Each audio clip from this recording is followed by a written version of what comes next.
Тэгээд өнөөдрийн лаб дээр хэдүүлээ VPC үүсгэцгээе. VPC-г үүсгэхдээ бид нэр Wizard-ыг нь ашиглаад биднэрт одоо тусламжтайгаар үүсгэх байгаа.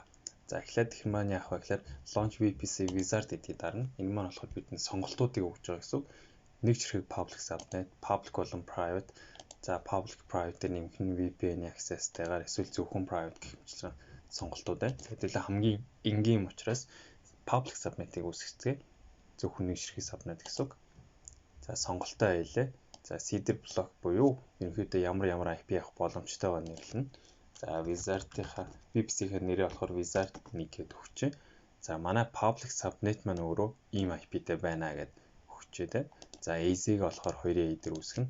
За энэ дээр 1 гэд нэмлээд өгчээ. За DNS-ийг NS-ээр тохирлаад hardware tenancy default буюу бидний одоо энгийн сонголт.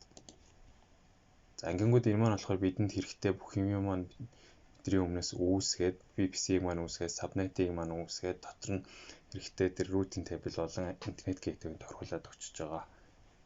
За ингээ амжилттай үүссэн байна. Хэдүүлээ тэгвэл VPC-гээ харцгаая. За эхлээд энэ нэг default VPC анханасаа үүссэн байсан 172.31.0-тэй. Бидний шинээр үүсгэсэн маань болохоор энэ Wizard 1 гээд VPC 0.5D гэдэг энэ маань байна. IP маань энэ байна те.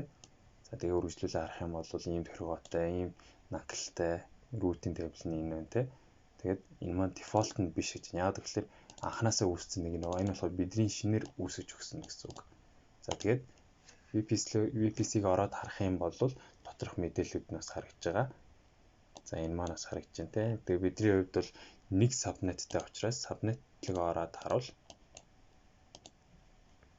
За энэ public subnet 1 харагдаж байна. Энэ маань болохоор бидний сая үүсгэсэн VPC-ийн маань subnet гэсэн үг 10.0.0-ийн 24. Тэгэхээр одоо бид нар EC2 үүсгэхдээ энэ дотор шинээр үүсгэж болно. Бэлэн болчлоо гэсэн үг. За харах юм бол энэ Wizard 1 гэсэн харагдаж байна тийм. Үүнээс гадна бид нар энэ дээрээ Wizard 1-гээ фильтр хийх юм бол нөгөөд нь байхгүй зөвхөн энэ subnet маань харагдаж байна гэсэн үг.